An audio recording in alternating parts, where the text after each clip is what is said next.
नमो ज्ञानेश्वरा नमो ज्ञानेश्वरा।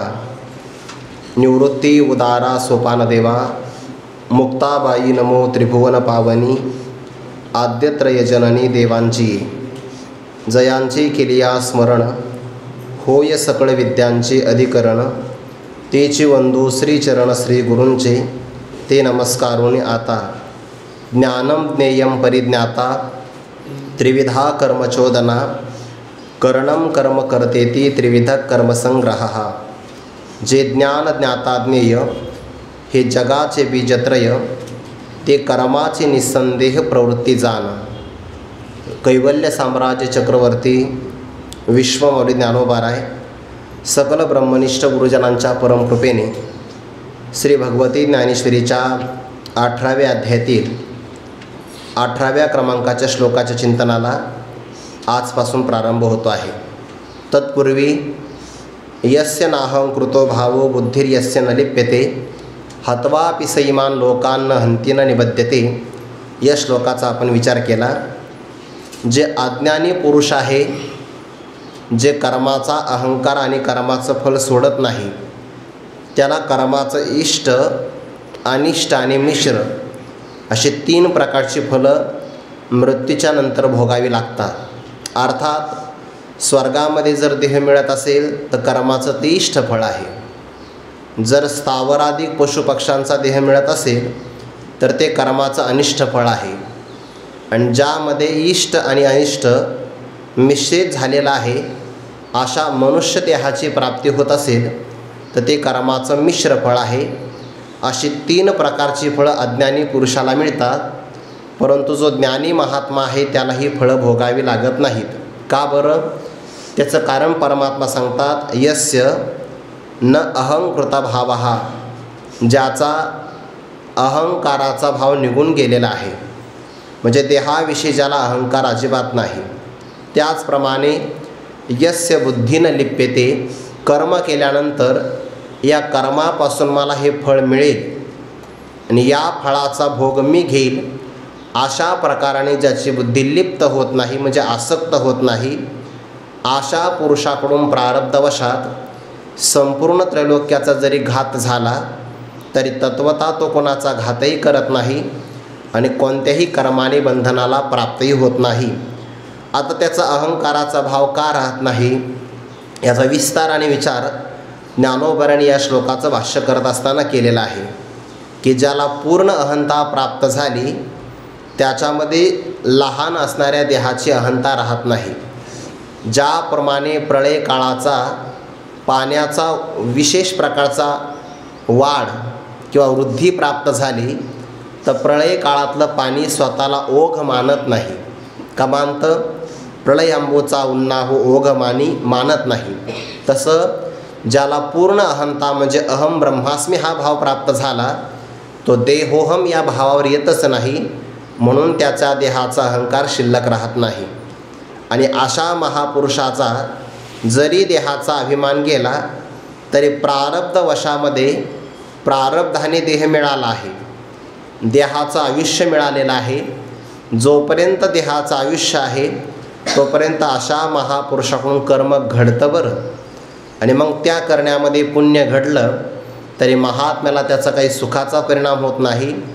यदा कदाचित चुकून जर पाप घडलं तर पापाचं दुःख मात्र त्याला भोगावं लागत नाही। सामान्य पुरुष त्याच्याकडे पाहत असताना तो कर्माचा कर्ता आहे असं म्हणून पाहतात, पण तत्वतः मात्र तो कर्माचा कर्ता होऊ शकत नाही। ज्ञानोबारे उदाहरण देतात, समुद्राच्या मोठ्या लाटेनं आकाराने लहान असणाऱ्या एखाद्या लाटेचा ग्रास केला, म्हणजे गिळून टाकलं। काठावर बसणारी माणसं म्हणतात, बघा ना, त्या मोठ्या लाटेनं लहान लाटेला गिळून टाकलं। हा व्यवहार काठावर बसणारे लोक करतात, पण जर समुद्राच्या पाण्याला विचारलं तर समुद्राच्या पाण्यात व्यवहार कोणताच घडत नाही। पाणी पाणी रूपाने आहे, कोणतीही लाट कोणत्याही लाटेला गिळंकृत करू शकत नाही। तसा पूर्ण बोधाला प्राप्त झालेला महात्मा जगतामध्ये द्वैतच पाहत नाही की ज्या द्वैताचा त्याला बाध होईल। त्यात जसं पाण्याच्या रूपाने नुसतं पाणीच आहे, तसं महापुरुषाच्या रूपाने फक्त स्वरूप आहे। आत्मस्वरूप म्हणा, ब्रह्मस्वरूप म्हणा किंवा सगळीकडे मीच व्याप्त आहे, त्यामुळे त्याला कोणत्याही कर्माचा बाध होत नाही. मुक्ताचे देह तैसे हाले चाले संस्कार होशे, ते देखोनी लोक पिशे तो करता म्हणती. वेडे लोक त्याला करता म्हणतात किंवा बाकीचे माणसं त्याला वेडाही म्हणतात. व्यवहारामध्ये तो जास्त काही वागत नाही की नाही. व्यवहारामध्ये असं आहे, जे माणसं इतरांना फसवितात बाकीचे लोक त्यांना शहाणे म्हणतात. हा नियम आहे व्यवहारातला. आणि जो कुणालाच फसवित नाही, माणसं म्हणतात नाही नाही त्याला व्यवहार जमत नाही, त्याला व्यवहार कळत नाही, अजून तो अडाणी आहे. अशा लोकाच्या मृत्यूलोकातल्या उलट्या कल्पना आहे. हे मृत्यूलोकीचे उफराटे. पण ज्ञानी महापुरुष साधं जीवन जगत असेल तो लोक त्याला म्हणतात तो वेडा आहे. वास्तविक असा नाही, तो आत्मचर्चे चतुर एरवी वेडा, चातुर्य लपवी महत्व हारवी, पिसेपण मिरवी आवडून. ही कठीण आहे बरं. एरवी व्यवहारामध्ये काहीच कळत नाही, तरी लोक व्यवहारामध्ये आम्हाला सगळं कळतं असं दाखविण्याचा प्रयत्न करतात. त्याला हल्लीच्या काळामध्ये इम्प्रेस करतात. म्हणजे इम्प्रेशन टाकण्याचा भाव आहे. कळत काहीच नाही पण सगळं कळतं असं म्हणून लोक वागतात. आणि इथे अध्यात्मातली भूमिका अशी आहे, वाचस्पतीचे पाडे सर्वज्ञता तरी जोडे, परे वेडी वे माझी दडे महिमे भेने, चातुर्य लपवी महत्व हरवी, पिसेपण मिरवी आवडोनी. वेडेपणा आवडीने धारण करणं यामध्ये खूप मोठा शहाणपणा आहे बरं. हे सगळ्यांना जमेल असं काही नाही. चातुर्य लपवायचं, मोठेपणा हरवून टाकायचा आणि वेडेपणा आवडीनं मिरवायचा यामध्ये खूप मोठा शहाणपणा आहे. पण तो जर कळाला तर कळाला. म्हणून व्यवहारातले लोक त्याला तो पिसे लोक करता म्हणती, त्यांना ती कळत नाही. आणि असा महापुरुष कोणाचं वधही करत नाही, कोणाचा घातही करत नाही. झाला तर त्याने केला असं मात्र म्हणता येत नाही. सूर्याने अंधकार बघावा आणि मग अंधकाराचा नाश करावा. सूर्याला अंधकार माहितीच नाही ना. सूर्य असे अंधकारू काही झाला होता गोचरू, किंवा अंधकाराची वाणी जैसा सूर्य न देखी स्वप्नी. म्हणून ज्याने आत्मस्वरूप जाणलं त्याला कर्माची बंदी शाळा भोगावी लागत नाही. मग हे कोणाला भोगावी लागते? हे बा दोन प्रकारचे ज्ञान आहे. एक आहे प्रमाज्ञान म्हणजे खरं ज्ञान, आणि दुसरं आहे भ्रमज्ञान, त्याला विपरीत ज्ञान असं म्हणतात. रज्जू रूपाने कळाली तर प्रमाज्ञान आहे, पण रज्जू कळालीच नाही तर अज्ञान, आणि अज्ञानाचा परिणाम सर्प होत असतो. म्हणजे रज्जू रूपाने कळाली तर प्रमाज्ञान आहे, आणि रज्जू जर सर्प रूपाने कळाली तर भ्रमज्ञान आहे. त्याला अन्यथा ज्ञान म्हणतात, भ्रमज्ञान म्हणतात, त्याला विपरीत ज्ञान म्हणतात. वस्तू जशी आहे तशी नाही कळाली सामान्य रूपाने ज्ञान असतं, आणि विशेष रूपाने अज्ञान असेल तर ते भ्रमाला कारण ठरतं. ज्याला प्रमाज्ञान झालं त्याला कर्माची बंदीशाळा नाही, पण ज्याला हे ज्ञान नाही झालं त्याला अज्ञान आहे. आणि मग त्या अज्ञानाच्या पटावर अन्यथा ज्ञानाचं चित्र उमटतं, आणि ती चित्र काढणारी जी काही त्रिपुटी आहे ती परमात्मा पुढच्या श्लोकामध्ये सांगतात. आता शुद्ध आत्मस्वरूप हे करता होत नाही. जो करता झाला नाही तो भोक्ता होण्याचं काही कारण नाही. मग कर्म करतं कोण? कर्माचं प्रवर्तक कोण आहे किंवा कर्माचा आश्रय कोण आहे? त्या दोन्ही गोष्टी या श्लोकामध्ये सांगतात. बरं, इतका गोड श्लोक आहे हा.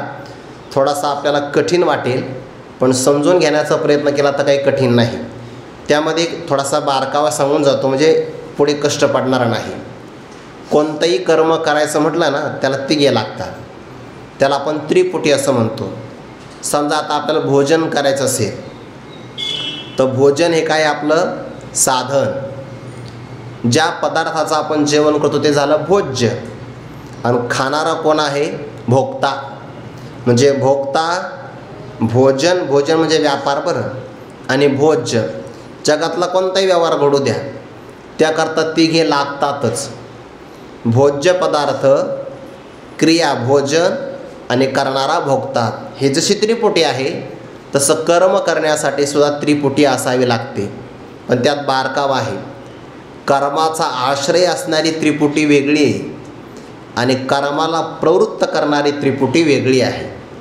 आता दोन्हीमधला भाव एकच आहे, पण फक्त प्रवृत्तीसाठी तिघे वेगळे आहे आणि कर्माच्या आश्रयासाठी तिघं वेगळे आहे. आता यातला सुद्धा भाव असा आहे, जो प्रवर्तक आहे तो प्रवर्तकच आहे, पण त्याच्या मनात इच्छा निर्माण झाली आणि जर त्याने प्रयत्न केला तर प्रवर्तकच कर्माचा आश्रय होतो. म्हणजे जो ज्ञाता आहे प्रवर्तक, तो इच्छा केल्यामुळे कर्ता होतो. फक्त मध्यंतरी हाव आली, इच्छा आली. जो ज्ञाता होता तो इच्छेमुळे कर्ता झाला. जे ज्ञान होतं ते करण झालं आणि जे ज्ञेय होतं ते कर्म झालं. एवढा त्यातला बारकावा आहे. कर्माप्रमाणे तो पुढे येणारच आहे. कर्माची चोदना म्हणजेच काय, प्रवर्तक. त्रिविधा, 3 प्रकारची कर्माचे प्रवर्तक आहेत, म्हणजे सामुग्री आहे. कोण कोण? ज्ञानम, ज्याद्वारे विषय जाणला जातो. ज्ञायते अनेन इति, ज्याद्वारे एखादा विषय जाणला जातो ना त्याला म्हणतात ज्ञान. जे जाणलं जातं त्या विषयाला म्हणतात ज्ञेय. आणि या ज्ञानाचा आणि ज्ञेयाचा जो आश्रय आहे, अविद्या कल्पित रूपाने भोगता आहे, त्याला म्हणतात परिज्ञाता. हे कर्माचे तिघेजण प्रवर्तक आहे. हे समजण्याकरता थोडं अगोदर एक उदाहरण देतो विचारसागरातलं, म्हणजे मला ओवी सांगताना ते कष्ट पडणार नाही. ते एक अखंड ज्ञान आहे. स्वरूपभूत ज्ञान म्हणतात त्याला. अखंड किंवा स्वरूपभूत ज्ञानाला ब्रह्म म्हणतात आणि ब्रह्मालाच आपण चैतन्य म्हणतो. हे चैतन्य स्वरूप व्यापक आहे. त्या व्यापक स्वरूपाला जर अंतःकरणाचा उपाधी लागला तर त्याला म्हणतात प्रमाता. आपण त्याला इथं ज्ञाता म्हणू. अंतःकरणाचा उपाधी अखंड चैतन्य आहे. चैतन्याच्या एका भागाला अंतःकरणाचा उपाधी लागला की त्याला म्हणतात ज्ञाता. त्या अंतःकरणाचा परिणाम होतो, त्याला म्हणतात वृत्ती, म्हणजे अंतःकरणाची वृत्ती. त्या वृत्तीचा उपाधी लागला की त्याला प्रमाण किंवा ज्ञान असं नाव येतं. आणि त्या चैतन्याला एखाद्या विषयाचा उपाधी लागला की त्याला प्रमेय किंवा ज्ञेय असं म्हणतात. आता हे तिघेजण आहे की नाही, प्रमाण आपलं प्रमाता, प्रमाण, प्रमेय, ज्ञाता, ज्ञान आणि ज्ञेय. हे सगळे कशावर आधारित आहे? अखंड चैतन्यावर, अखंड ज्ञान स्वरूपावर. जर ते अखंड ज्ञान नसतं तर या त्रिपुटीच्या ज्ञानाचा व्यवहारही घडला नसता. दुसरं उदाहरण देता येईल आपल्याला, विचारसागरामध्ये आलं आहे, ते कायम आपण पाहत असतो. कंदील असतो की नाही काचेचा, त्याच्यामध्ये मुख्य ज्योत असते. त्या मुख्य ज्योतीतला प्रकाश काचेमध्ये येतो पहिला. काचेतून बाहेर प्रसरण पावतो दुसरा प्रकार. आणि प्रसरण पावलेला तो प्रकाश एखाद्या पदार्थाला व्यापतो तिसरा प्रकार. ज्या पदार्थाला व्यापलं त्याला ज्ञेय म्हणा. काचेतून गेलेला प्रकाश त्याला ज्ञान म्हणा. आणि मुख्य ज्योतीतला आलेला, काचेतमध्ये आलेला प्रकाश त्याला ज्ञाता म्हणा. म्हणजे जो ज्ञाता आहे की नाही, काचेतला प्रकाश, तो बाहेर जाणाऱ्या प्रकाशाला आणि व्यापलेल्या प्रकाशाला मुख्य आश्रय आहे. त्यालाही आश्रय मुख्य ज्योत आहे, तो भाग वेगळाच आहे. म्हणून ज्याद्वारे जाणलं जातं साधनाने त्याला ज्ञान म्हणा. जे जाणलं आहे त्याला ज्ञेय म्हणा. वृत्ती ज्ञानाला, अंतःकरणाचा परिणाम त्याला वृत्ती म्हणतात आणि ते वृत्ती ज्ञान आहे. त्या ज्ञानाला आणि ज्ञेयाला जो आधार आहे त्याला म्हणतात ज्ञाता. आणि हे तिघेजण कर्माचे प्रवर्तक आहेत, म्हणजे कर्माला प्रेरणा करणारे आहे. यांनी प्रेरणा केली तर पुढे चालून कर्म होऊ शकतं. प्रेरणा झाली तर इच्छा व्हायला पाहिजे. प्रेरणा करण्याचं काम यांचं आहे. जसं की वैकुंठवासी गुरुवर्य श्री रामचंद्र बाबा बोधे आहेत की, असं कोणताही विद्यार्थी संस्था सुटला की त्याला काय सांगायचे, आता काय करतो तू? अरे तुकोबारांची गाथा घे, ज्ञानोबारांची ज्ञानेश्वरी घे आणि डोंगरावर पाठांतराला जा. हे बाबांचं काय आहे? प्रेरणा.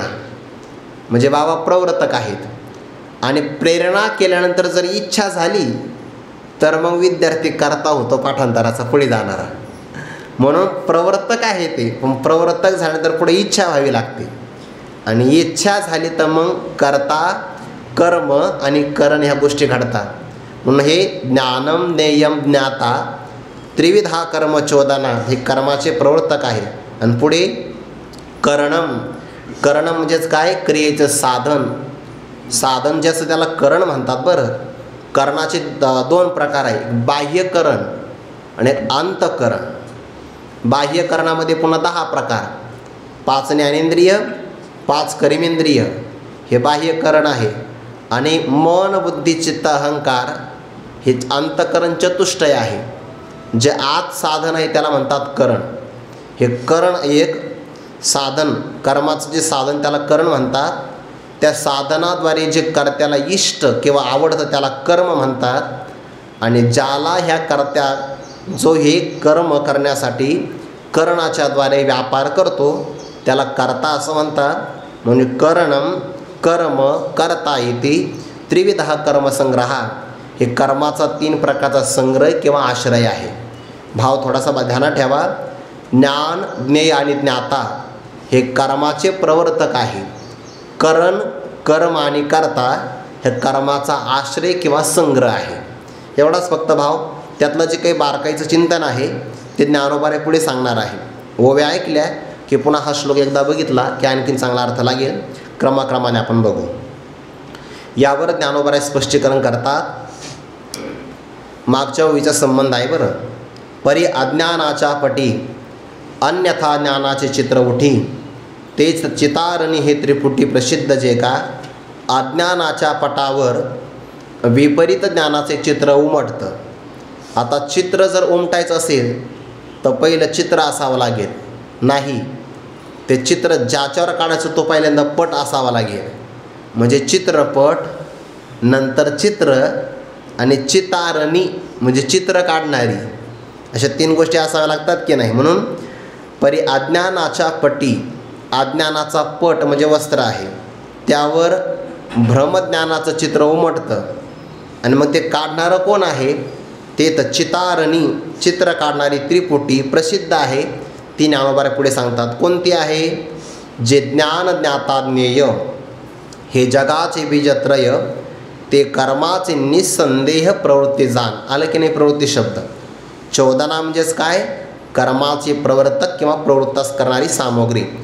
ज्ञान आहे म्हणजे इथं वृत्तीज्ञान घ्यायचं. बरं, आपण आत्ता विषय पाहिला की चैतन्याला अंतकरणाचा उपाधी लागला की त्याला प्रमाता किंवा ज्ञाता नाव येतं. आणि ते अंतकरण सत्वगुणाचं कार्य असल्यामुळे त्याचा परिणाम होतो. जसा दुधाचा परिणाम काय होतो? दही. तसं अंतकरणाचा परिणाम झाला प्रकाशरूप. अंतकरण हे जाणण्याचं साधन आहे आणि त्या अंतकरणामध्ये बरेच परिणाम होतात. राग, द्वेष, काम, क्रोध हे सगळे अंतकरणाचे परिणाम आहे. पण ज्या अंतकरणाचा प्रकाशरूप म्हणजे ज्ञानरूप परिणाम होतो त्याला म्हणतात वृत्ती. त्या वृत्ती अनेक प्रकारच्या आहेत, पण इथं ज्ञानवृत्ती घ्यायची आपल्याला. म्हणून ज्या अंतकरणाच्या, म्हणून वृत्तीज्ञान घ्या. इथं ज्ञान म्हणजेच अंतकरणाचं वृत्तीज्ञान, ज्ञाता म्हणजे त्या ज्ञानाचा आश्रय, आणि ज्ञेय म्हणजे जे जाणले जातात विषय. ज्ञाता ज्ञान ज्ञेय हे जगाचे बीजत्रय. बीज शब्दाचा अर्थ होतो कारण. हे जगाचे 3 मुख्य कारण आहे. म्हणजे जगामध्ये कोणताही व्यवहार घडायचा असेल तर त्याकरता त्रिपुटी असावी लागते. आणि त्रिपुटीमध्ये व्यवहार होत असेल तर त्याला मुख्य कारण हे आहेत. म्हणून कोणताही व्यवहार घडू द्या, व्यवहारातला व्यवहार जाणणारा ज्ञाता असतो. ज्याच्याशी व्यवहार केला ते ज्ञेय असतं. आणि ज्या साधनाद्वारे केला आहे त्याला ज्ञान म्हणता. हे सगळीकडे आहे. तुम्ही म्हणजे अगदी एखादा वक्ता सांगत असेल, श्रोता ऐकत असेल आणि मध्यंतरी प्रवचन होत असेल तरीसुद्धा त्रिपुटीच आहे की नाही? वक्ता असेल, श्रोता असेल आणि मग मध्यंतरी वाणीचा व्यवहार त्रिपुटीच आहे. कुठेही तुम्ही घ्या, सगळीकडे त्रिपुटीच आहे. हे जगाचे बीजत्रय आणि तेच कर्माची निसंदेह प्रवृत्ती जाणं. निसंशय कर्माची प्रवृत्ती या तिघापासूनच होते. आता येयाची गात्रया व्यक्ती वेगळा आलिया, ऐके धनंजया करू रूप. धनंजया जो धनाला जिंकून घेतो त्याला धनंजय म्हणतात. ज्याने राजसूय यज्ञाच्या प्रसंगाला अनेक प्रकारचं धन जिंकलं म्हणून अर्जुनाला हे नंतर नाव आलं. बरं, धनंजय. अगोदरचं नाव आहे पार्थ, कारण कुंती मातेचं एक नाव आहे पृथा, तिचा पुत्र असल्यामुळे पार्थ. कुंती मातेपासून तयार झाला म्हणून कौंतेय, पंडूराजाचा मुलगा म्हणून पंडुकुमारा, धनुष्य धारण केलं म्हणून धनुर्धरा, मस्तकावर इंद्राने दिलेला किरीट धारण केला म्हणून किरीटी, दोन्ही हाताने बाण चालवतो म्हणून सव्यसाची, असे अनेक प्रकारचे नाव आहेत. त्यापैकी एक नाव आलं धनंजया, ज्याने राजसुयज्ञाच्या प्रसंगाला धन जिंकलं, किंवा जो विद्या नावाचं विद्याधनम सर्व धनम प्रधानम या धनाला जिंकू शकतो म्हणून हे धनंजया रूप करू ऐके. आम्ही तुला स्पष्टीकरण करून सांगू, ते तू चांगलं ऐक बरं. पण कशाचं स्पष्टीकरण करणार? ययाचे गात्रया, त्रया म्हणजे तिघे जणाचं, ययाचे म्हणजे हेच कोणते? ज्ञान ज्ञाता ज्ञेय या तिघा जणांचं व्यक्ती म्हणजे स्पष्टीकरण किंवा आकार, वेगळा लिया रूप करू, वेगवेगळ्या अशा प्रकारचं स्पष्टीकरण करू, ते तू ऐक. ज्ञानोबार आता रूप करतात बरं. एखादा कठीण विषय समजून घ्यायचा असेल तर त्याला रूपक अलंकार खूप महत्त्वाचा आहे. रूपक अलंकार ज्ञानेश्वरी करता काय लागत नाही हो, सगळं लागतं. ज्ञानेश्वरीसाठी व्याकरण लागतं. सगळ्यात महत्त्वाची पहिली गोष्ट सांगू का? मराठी भाषा लागते. इतर भाषेमध्ये पण ज्ञानेश्वरी सांगता येईल नाही असं नाही, पण जी मजा मराठी भाषेमध्ये आहे ते इतर भाषेमध्ये नाही. कारण मराठी भाषेमध्ये अर्थ छटा वेगवेगळे आहे.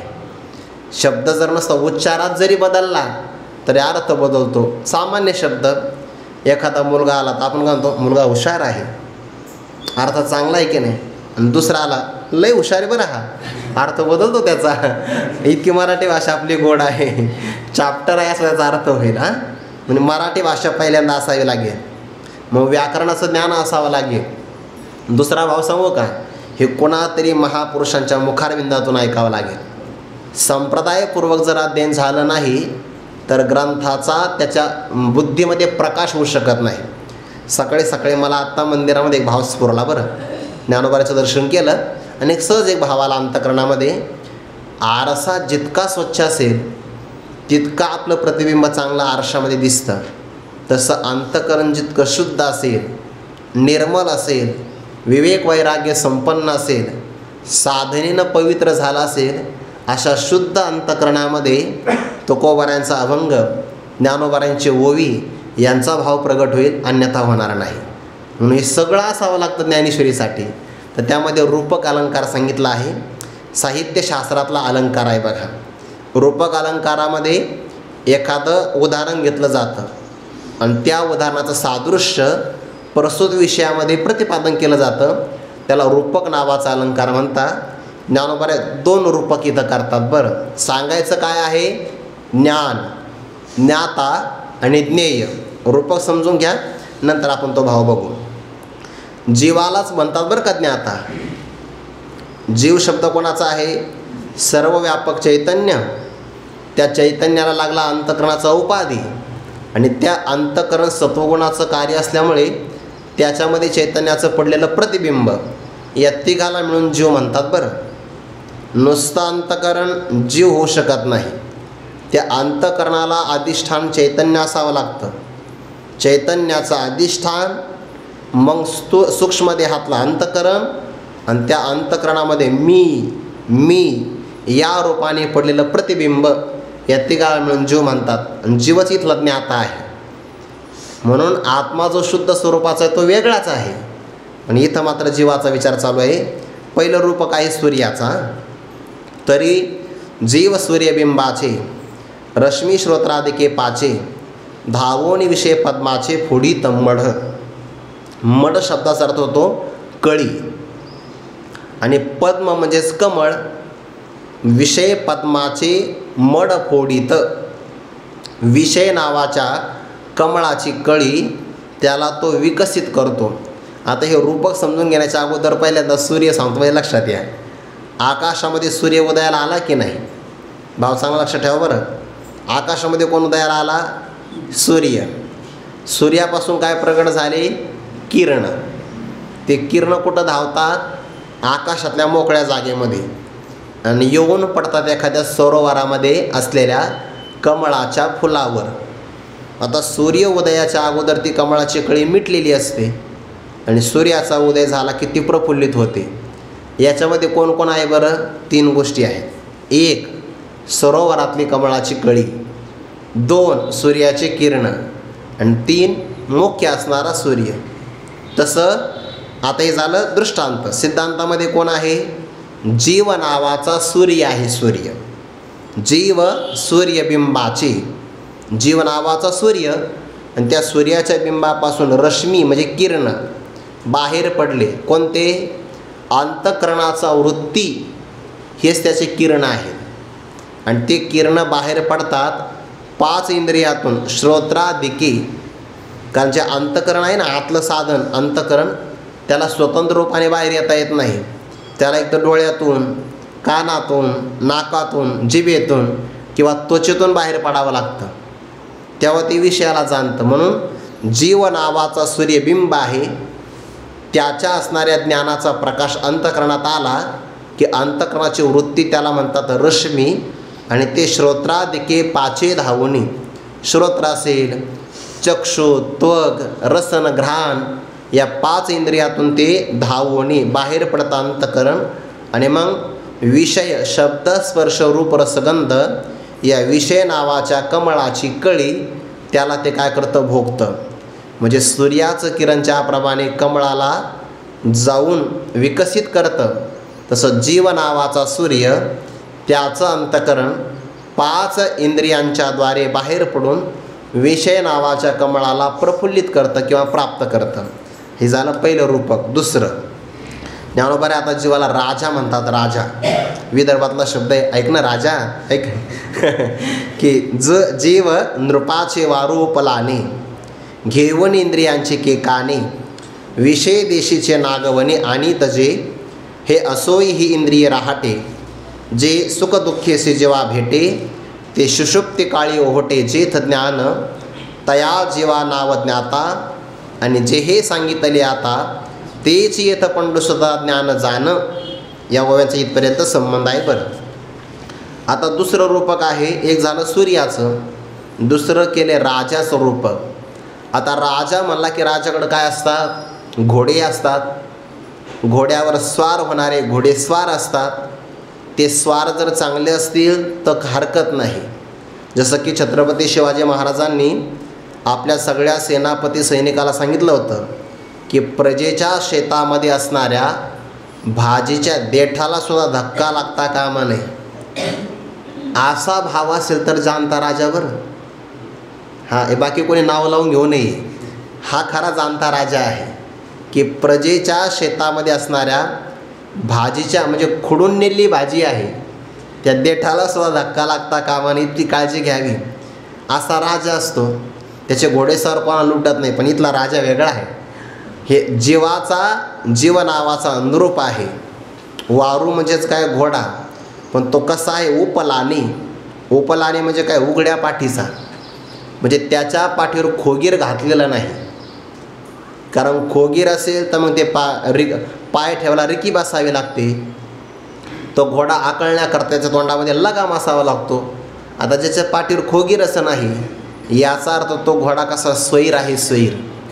मग जीव नावाचा राजा, आणि याच्यावर एक घोडा आहे. कोणता? मन नावाचा. लय चंचल आहे. मनाचा स्वभाव असा आहे, जिथे आपल्याला वाटतं मन ठेवावं, मन तिथं थांबत नाही. आणि जिथे जाऊ नको असं म्हटलं की तिथं गेल्याशिवाय राहत नाही. तुम्हाला उदाहरण सांगतो. घरामध्ये एखादा पदार्थ तयार करू दे आईने, आणि फक्त सांगायचं मुलाला की ते पदार्थ उघडून पाहायचं नाही बरं, तर कमीत कमी तो 1000 वेळा उघडून पाहत असेल मनातल्या मनात. जे नको करू असं म्हटलं ते मनाला केल्याशिवाय करमत नाही. जे करावं असं म्हटलं की ते मन करत नाही. म्हणून त्याला म्हणतात जीवन रूपाचे वारू. वारू म्हणजे घोडा. ओपलाने, तसा मोकळाच आहे. तो काय करतो? मन नावाचा हा घोडेस्वार, त्याला घोडे लागतात की नाही, मग तो इंद्रिय नावाच्या घोड्यावर आरूढ होतो.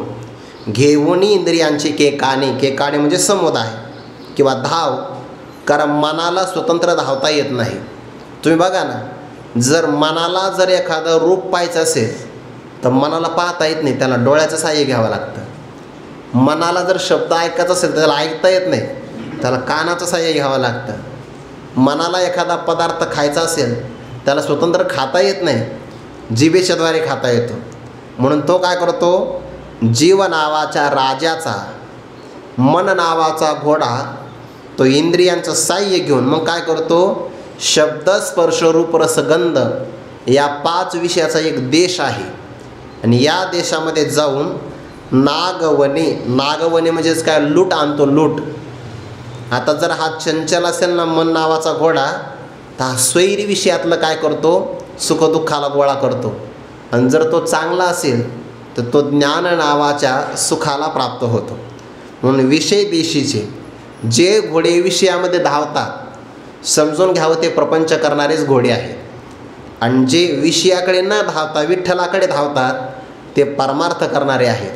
म्हणून जीवन रूपाचे वारू उपलाने, घेऊन इंद्रियांचे केकाने, विषय देशीचे नागवने म्हणजे लूट. म्हणून तर आपण शिवाजी महाराजांचं अगोदर उदाहरण दिलं. लूट आणायचीच नाही, आणायची असेल तर मग इथली नाही आणायची, सुरतमधली आणायची. विषय देशीचे नागवने आणि तजे विषयाला लुटून आणतात. पण इंद्रियांनी जरी विषयाला लुटून आणलं, विषय गोळा केले, तर त्यांना हिशोब द्यावा लागतो बरं. म्हणून इंद्रिय काय करतात, विषयाला आणतात. चांगलं बघा, आपल्या जीवनातला नियम असा आहे, आपले इंद्रिय विषयाला आणतात, गोळा करतात. इंद्रियाला नाही कळत, कळतं बुद्धीला. मग ती बुद्धी काय करते, हे चांगलं हे वाईट अशी निवड करते आणि जीव नावाच्या राजासमोर हिशोब देते बघा. पण त्यालासुद्धा बुद्धी असावी लागते, नाहीतर विपरीत दुर्बुद्धी असेल तर ते म्हणते नाही हे सगळं चांगलं आहे. मग ते कोणत्या हरामाचं घरचं का आहे ना खाणं, पण ती दुर्बुद्धी असेल तर ते चांगलं वाटतं. सद्बुद्धी असेल तर उपाशी राहील पण चुकीच्या मार्गाने कमवणार नाही. म्हणून जीव नावाचा राजा, त्याचा मन नावाचा घोडा इंद्रियाचं साह्य घेऊन विषय देशामध्ये धुमाकूळ घालून सुखदुःख नावाचा भोग लुटून आणतो. ज्ञानोबाला म्हणतात जाऊ द्या, हे सगळं राहू द्या. हे रूपक आहे बरं. आता सगळं या रूपकामध्ये जीव नावाचा राजा, मन नावाचा त्याचा घोडा, इंद्रियांचं साह्य घेतलं ना त्याने. मन आहे म्हणजे अंतकरण आहे, जीव आहे म्हणजे ज्ञाता आहे बरं. जीव ज्ञाता, मन नावाचा घोडा इंद्रियाच्याद्वारे बाहेर धावतो ते आहे ज्ञान. आणि ज्याला लुटलं तो विषय आहे ज्ञेय. अगोदर आहे कमळ ज्ञेय, रश्मी ते आहे ज्ञान, जीव नावाचा सूर्य तो आहे ज्ञाता. ज्ञाता ज्ञान ज्ञेय. पाठीमागे इथे सुद्धा जीव नावाचा राजा ज्ञाता, ते घोडा त्याचा तो आहे ज्ञान, आणि जे लुटला आहे ना विषय नावाचा देश ते आहे ज्ञेय.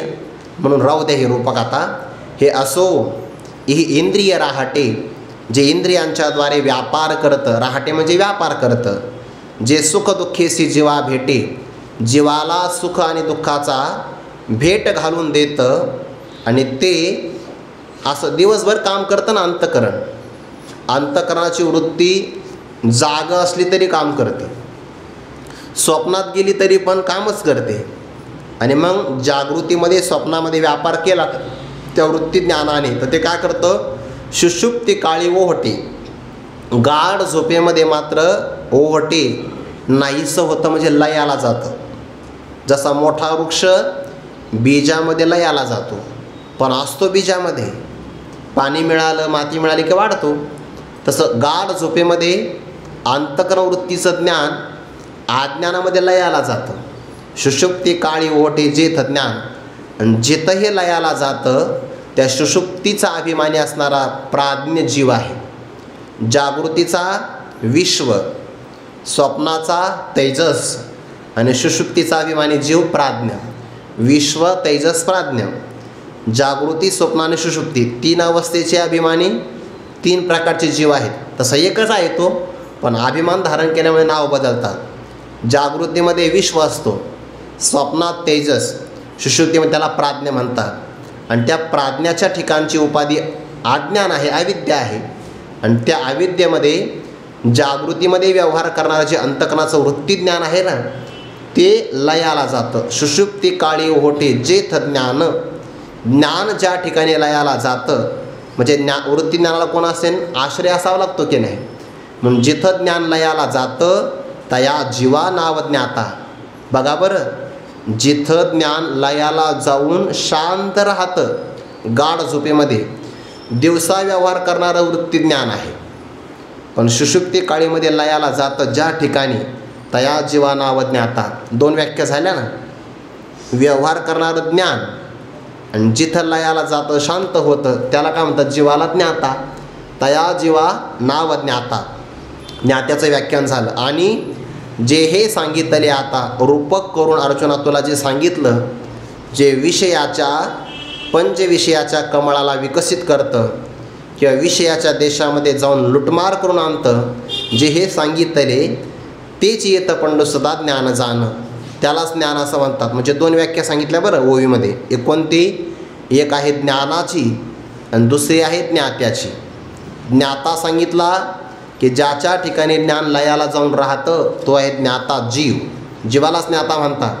व्यवहार करणारा आहे ज्ञान आणि ज्याच्याशी व्यवहार केला त्याला म्हणतात ज्ञेय. पुढे सांगतात, जे अविद्येच्या पोटी उपजत खेवो किरीटी, आपण या ते वाटी तिही ठाई, आपुलिये धावे पुढा, घालून ज्ञेयाचा गुंडा, उभारी मागिली कडा ज्ञातृत्वाते, मग ज्ञातया ज्ञेया दोघा, तो नांदनुखेचा बघा, माझी जालिनी पैगा वाहे जेने, टाकुनी ज्ञेयाची सीव, पुरे जयाचे धाव, सकळ पदार्था नाव सूत सेजे, तेगा सामान्य ज्ञान, या बोला नाही आन, ज्ञेयाचेही चिन्ह ऐकाता. ज्ञेयाचं लक्षण जे आहे ना, चिन्ह म्हणजे लक्षण, ते परमात्मा पुढे सांगणार आहे. आता वृत्ती ज्ञानाचा थोडासा विस्तार करतात. ह्या ओव्या समजून घ्यायच्या अगोदर पुन्हा ते उदाहरण ध्यानात ठेवायचं. मुख्य प्रकाश काचेत आला. आता हे आपल्याला आवश्यक आहे या ओव्यासाठी. तो काचेतला प्रकाश बाहेर गेला आणि त्याने पदार्थाला व्यापलं. तीन गोष्टी आहेत. एक आहे पदार्थ, पाठीमागे आहे काचेतला प्रकाश आणि मध्यंतरी आहे प्रसरण पावलेला प्रकाश. मध्यंतरी कोण आहे? ज्ञान. पुढे कोण आहे? ज्ञेय. आणि मागे कोण आहे? ज्ञाता. म्हणजे ज्या ज्ञानाने समोर विषयाला ठेवलं म्हणजे ज्ञेयाची विभागणी केली आणि आपल्या पाठीमागे ज्ञात्याला ठेवलं. ज्ञाता आणि ज्ञेय या दोघांची संधी घालणारं कोण आहे? तर ते आहे अंतःकरणाचं वृत्तीज्ञान. त्याला वृत्तीज्ञान असं म्हणतात. ज्ञानोबा ते पुढे सांगतात, ते कुठून निर्माण झालं वृत्तीज्ञान? अविद्येची या पोटी.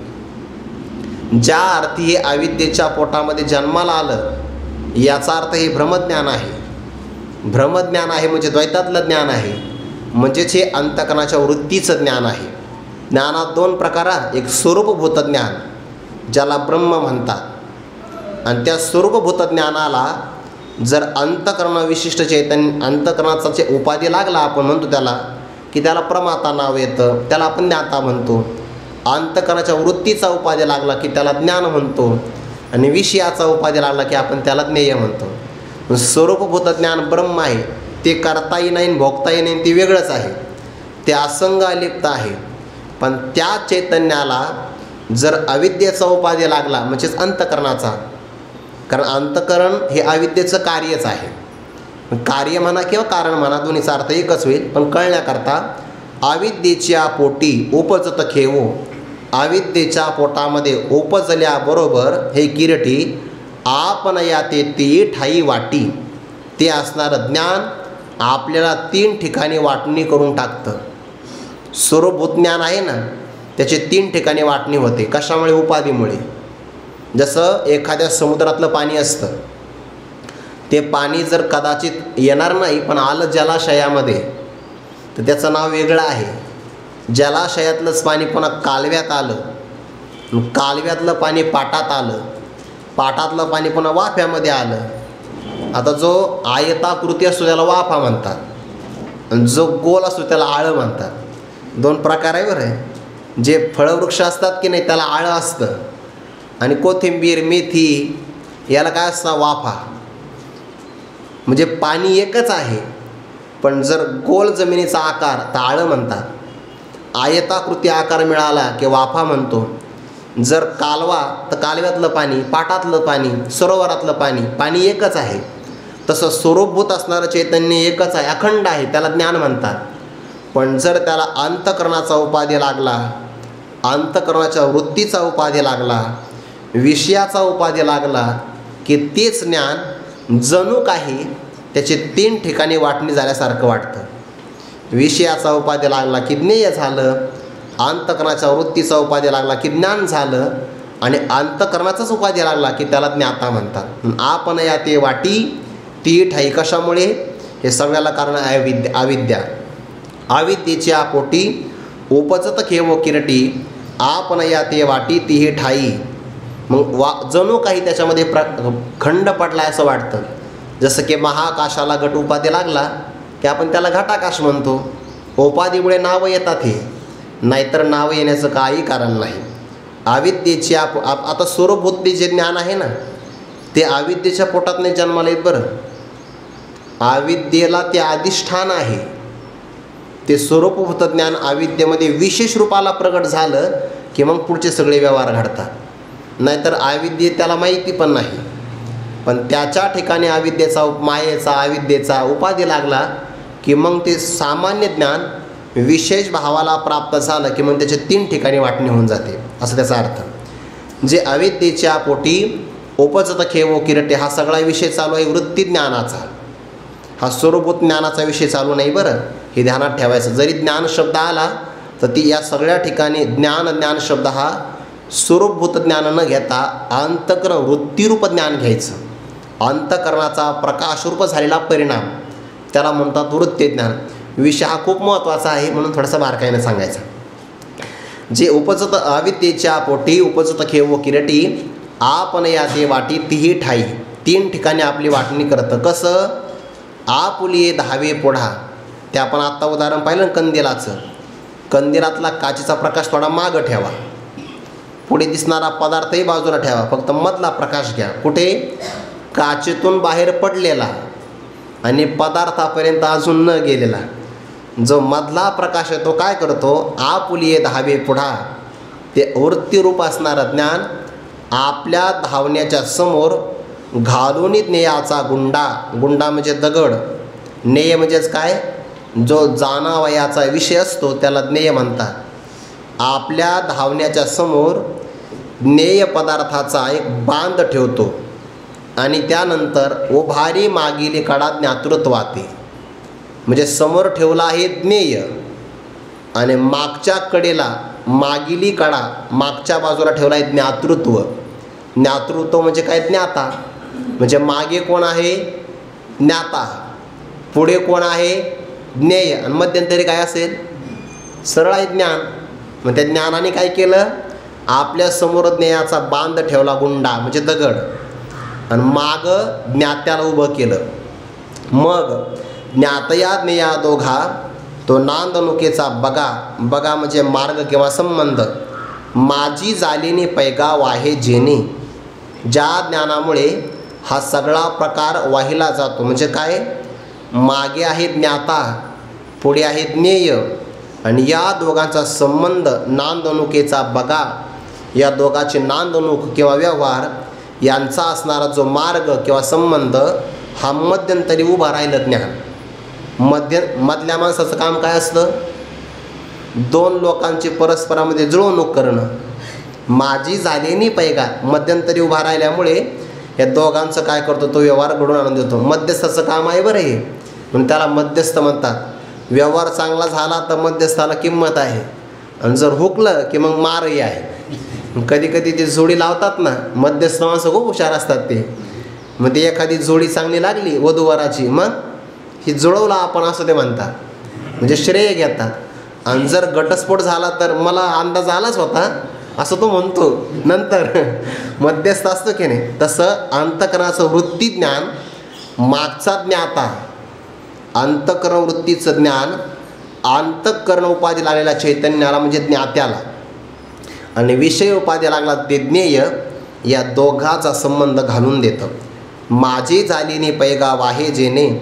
मग आता हे ज्ञान कुठपर्यंत धावतं? त्याची मर्यादा ज्ञानोबाला सांगतात. ठाकुनी ज्ञेयाची शिव म्हणजे हद्द किंवा सीमा. ज्ञेय पदार्थाची, ज्ञेय 5 प्रकारचं बरं, शब्द स्पर्श रूप रस गंध, हे 5 प्रकारचं ज्ञेय, त्याची हद्द प्राप्त करून पुरे जयाची धाव, त्याचा असणारा धाव किंवा धावपळ पुरे संपून जाते. एवढंच आहे असं नाही, सकळ पदार्था नाव सुत सेजे, सगळ्या पदार्थाला जे नाव ठेवता आहे, घालता आहे. आपण व्यवहारामध्ये हे बघतो बघा की आपल्या आतमध्ये ज्ञानाचं साधन आहे. आता या अनुभवाचं बघा, आपलं साधन आहे आत, आपण त्याला अंतःकरण म्हणतो. अंतःकरण चैतन्याला उपाधी लागला की त्याला ज्ञाता म्हणतो. त्या अंतःकरणाचा परिणाम होतो वृत्ती, त्याला म्हणतो आपण अंतःकरणाची वृत्ती. आणि ती वृत्ती काय करते, या नेत्र इंद्रियाच्या द्वारे बाहेर जाऊन घटादी पदार्थाला व्यापते, त्या पदार्थाच्या आकाराची होते. आणि मग अयम घटहा, अयम पटहा अशा प्रकारचे नावं ठेवते की नाही. म्हणून सगळ्या पदार्थाला ज्ञेय पदार्थापर्यंत धावते आणि धावल्यानंतर मग अयम घटहा अयम पटहा अशा सगळ्या पदार्थाला जे नाव ठेवतं त्याला म्हणतात ज्ञान. ज्याला नाव ठेवलं त्याला म्हणतात ज्ञेय. चांगलं आहे का? नाव ठेवलं ते ज्ञेय, नाव ठेवणारं ज्ञान, आणि ज्याला हे कळालं त्याला म्हणतात ज्ञाता. ते गा सामान्य ज्ञान, ते सामान्य ज्ञान आहे, म्हणजे वृत्तीचं सामान्य ज्ञान आहे. आणि विषयाचा उपाधी लागला की ते विशेष होतं. ते का सामान्य ज्ञान, सामान्य ज्ञान म्हणजे स्वरूपभूत ज्ञान नाही बरं, फक्त अंतःकरण वृत्तीचं सामान्य ज्ञान असा अर्थ. ते गा सामान्य ज्ञान, या बोला नाही आण, आमच्या या बोलण्यामध्ये अन्यथा नाही बरं अर्जुना. मग आता काय काय सांगितलं, एक सांगितलं ज्ञान आणि एक सांगितलं ज्ञाता. ज्ञाता कोण, ज्याच्या ठिकाणी हे ज्ञान सुषुप्ती अवस्थेमध्ये लयाला जाऊन राहतं तो आहे ज्ञाता. आणि सगळ्याशी व्यवहार करणारं जे आहे त्याला म्हणतात वृत्ती ज्ञान. मग ज्ञेय कोण आहे, ज्ञेयाचे हे चिन्ह ऐक आता, ज्ञेयाचं हे लक्षण आता तुला सांगतो ते ऐक. ज्ञेय 5 प्रकारचं. तरी शब्दस्पर्श रूपगंधरस हा पंचविध आभास ज्ञेयाचा तो. अर्जुना 5 प्रकारचा ज्ञेयाचा आभास आहे म्हणे. कोण कोण, तरी शब्द जो कानाने ऐकला जातो, स्पर्श त्वचेला कळतो, रूप डोळ्याला कळतं, गंध नाकाला कळतो, रस रस म्हणजे जिभेला कळतो. रस म्हणजे आंब्याचा रस नाही, उदाहरण तेच येणार आहे पुढं. पण रस म्हणजे काय, सगळ्या पदार्थामध्ये असणारी गोडी. मीठ तरी काय आहे, रसच आहे. तुरट तरी काय, रसच आहे. आंबटही रसच आहे, तिखटही रसच आहे, गोडही रसच आहे. 6 प्रकारचा रस आहे पूर्ण सगळा. तर त्यापैकी रस म्हणजेच काय, सामान्य रस. शब्दस्पर्श रूपगंधरस हा पंचविध 5 प्रकारचा ज्ञेयाचा आभास आहे. आता एकाच विषयाच्या ठिकाणी एका पदार्थाच्या ठिकाणी 5 प्रकारचे विषय कसे राहतात. उदाहरण द्यावं ज्ञानोबरायाने. काय उदाहरण गोडे बघा.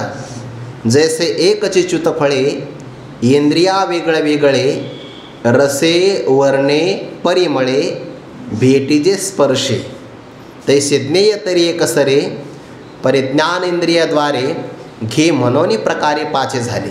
यांच्यामध्ये 5 प्रकार कशामुळे झाले, इंद्रियांच्यामुळे 5 प्रकार झाले बरं. नाहीतर तसा पदार्थ एकच आहे, पण तोच पदार्थ जर 5 इंद्रियांनी घेतला तर त्याच्यामध्ये 5 प्रकारचे नाव पडतात बघा. जैसे एकची च्युतफळे, च्युतफळे म्हणजेच काय, आम्रफळ, ज्याला आपण आंबा म्हणतो की नाही. आले बाजारामध्ये सध्याला आंबे, एकच आहे की नाही. पण काय होतं, इंद्रिया वेगवेगळे घे. इंद्रिय वेगवेगळ्या प्रकारचे आहेत आणि वेगवेगळी इंद्रिय त्याला वेगवेगळ्या प्रकाराने आपल्याकडे घेते. कसे घेते बघा. फळ आहे एकच, पण जीभ काय करते, रसाच्या द्वारे आंब्याला घेते. नंतर डोळे वर्णाच्या द्वारे घेते की नाही. वर्ण म्हणजे रंग बरं, हे डाळीचं वर्ण नाही घ्यायचं, वर्णे वर्णे शब्द आला आहे. रस केला की त्या आंब्याला जीभ घेते. आंबा विकत घेण्याच्या अगोदर वर्णे डोळ्यांनी पाहायला जातो, हिरवा आहे का पिवळा आहे म्हणून. नंतर तसं नाही कळाला तर माणसं उचलून घेतात, उचलून. भेटीचे स्पर्शे हाताच्या द्वारे पाहतात की नाही, स्पर्श घेतात. नाकाच्या जवळ घेतात, परिमळे. आले की नाही 4 प्रकार. रसे वर्णे परिमळे आणि स्पर्शे भेटीचे. महाराज 4च विषय सांगितले, 5वा नाही सांगितला. 5वा कोणता विषय राहिला? शब्द. शब्द राहिला. तो कुठं घेतला? अहो एकच च्युत फळे, एकच आम्रफळ. तुम्ही शब्द नाही का कानाने ऐकला? आंबा हा शब्द कानाने ऐकला जातो की नाही? मग आंबा हा शब्द ऐकला की तो कानाने घेतला सगळ्यात अगोदर. एकच च्युत फळे शब्द ऐकला ना कानाने, म्हणजे रस रसनेंद्रियाने, नंतर वर्ण म्हणजे रंग नेत्रेंद्रियाने, परिमळे घ्राणेंद्रियाने, आणि स्पर्शे त्वगेंद्रियाने. घे तैसे ज्ञेय तरी एक सरे. ज्ञेय पदार्थ एकच असतो, एकसारखा असतो. परिज्ञान इंद्रियद्वारे घे, पण वृत्ती ज्ञान त्या एकाच पदार्थाला इंद्रियांच्या द्वारे घेते. आणि इंद्रिय 5 प्रकारचे असल्यामुळे घे म्हणून प्रकारे 5 झाले. एकच पदार्थामध्ये 5 प्रकार कशामुळे होतात? अंतःकरणाच्या वृत्तीने इंद्रियांच्या द्वारे जर घेतलं तर मग 5 प्रकार होतात. मग आता हे ज्ञान कुठपर्यंत धावतं ते ज्ञानोबा पुढे सांगता. आणि समुद्री योगाचे जाणे सरे लानीपासी धावणे, का फळी सरे वाढणे सस्याचे जेवी. तैसे इंद्रियांच्या वाहवटी धावत या ज्ञानाचे तठी, होय ते गा किरीटी विषय ज्ञेय. एवं ज्ञातया ज्ञानाज्ञेया तेही रूप केले धनंजया. हे त्रिविध सर्व क्रिया प्रवृत्ती जाण. आपण ज्ञाता पाहिला, अंतःकरणाच्या वृत्तीचं ज्ञान पाहिलं, आता आपण ज्ञेय पाहत आहोत. तर ज्ञेय पदार्थ मिळाला की वृत्ती ज्ञान थांबतं. कसं? उदाहरण दिलं आहे. समुद्री ओघाचे जाणे सरे, सरे म्हणजे संपतं. आता ओघ म्हणजे नदीचा प्रवाह कुठपर्यंत धावतो? हो, गंगोत्रीपासून गंगा निघाली तर सारखी धावत असते का? सारखी धावत असते, पण कुठपर्यंत? गंगा सागराला जात नाही तोपर्यंत. समुद्री ओघाचे जाणे सरे, समुद्र मिळाला की ओघ थांबतो. किंवा लानीपासी धावणे सरे, लानी म्हणजे मुक्काम किंवा शेवटचा टप्पा. आपले वारकरी असतात की नाही, दररोजचे मुक्काम ठरलेले असतात. मग आता मुक्काम मिळाला की मग ते थांबतात की नाही. म्हणजे ज्ञानोबांचा जिथं मुक्काम आहे तिथं नियमाचे वारकरी थांबतात, पण काही वारकऱ्यांचा मुक्काम पुढचा असतो पण ते पुढे धावतात. पण सगळेजण मुक्कामापर्यंत जातात की नाही. लानीपासी धावणे सरे. का? तिसरं उदाहरण. फळी सरे वाढणे सस्याचे जेवी. सस्य म्हणजे धान्य. धान्य कुठपर्यंत वाढतं बरं? गहू आहे, ज्वारी बाजरी आहे, भुईमुगाच्या शेंगा आहे, कुठपर्यंत धावतात? वाढतात. जोपर्यंत परिपक्व फळ लागत नाही तोपर्यंत. फळी, एकदा फळ मिळालं की मग सस्याचे वाढणे जेवी सरे. त्या धान्याची वाढ ज्याप्रमाणे संपुष्टामध्ये येते तैसे इंद्रियांच्या वाहवटी. वाहवटी म्हणजेच काय? व्यापार किंवा मार्ग किंवा इंद्रियांचे असणारे कर्म. त्या इंद्रियांच्या वाहवटी, वाहवटी म्हणजे मार्गामध्ये, धावतया इंद्रियांच्या मार्गाने धावणारं कोण आहे? वृत्तीज्ञान. कारण अंतःकरणाच्या वृत्तीला स्वतंत्र धावता येत नाही ना, ते इंद्रियांच्या मार्गाने धावतं बघा. म्हणून इंद्रियांच्या वाहवटी धावतया, इंद्रियांच्या मार्गाने धावणारं ज्ञान जे तठी, ठी म्हणजे शेवट. त्या ज्ञानाचा जिथं शेवट होतो, होय ते गा क्रीटी विषय ज्ञेय. त्या विषयाला ज्ञेय असं म्हणतात. भाव असा, विषय पाहिला की अंतःकरणाची वृत्ती थांबते. विषय मिळाला की अंतःकरणाची वृत्ती म्हणजे वृत्तीज्ञान थांबतं. आणि जिथं वृत्तीज्ञान थांबतं समजून घ्यावं तो काय आहे? ज्ञेय विषय आहे. म्हणून धावत या ज्ञानाचे तठी, होय ते किरटी विषय ज्ञेय. मग काय काय सांगितलं आतापर्यंत? एवं ज्ञातया, ज्ञानाज्ञेया. ज्ञातया सांगितला 66 ओवीमध्ये. त्यानंतर ज्ञान सांगितलं पुढे अगदी कुठपर्यंत? ज्ञानाचा विषय सांगितला आहे त्या 71 ओवीच्या अर्ध्या ओवीपर्यंत, ते सामान्य ज्ञान. आणि त्यानंतर सगळं सांगितलं आतापर्यंत ज्ञेय. एवं ज्ञातया ज्ञानाज्ञेया तीही रूप केले धनंजया. तिघांचं आम्ही स्पष्टीकरण केलं. कारण भगवंताने अगोदर सांगितलं होतं अर्जुना 62 ओवीमध्ये, हे ऐके धनंजया करू रूप.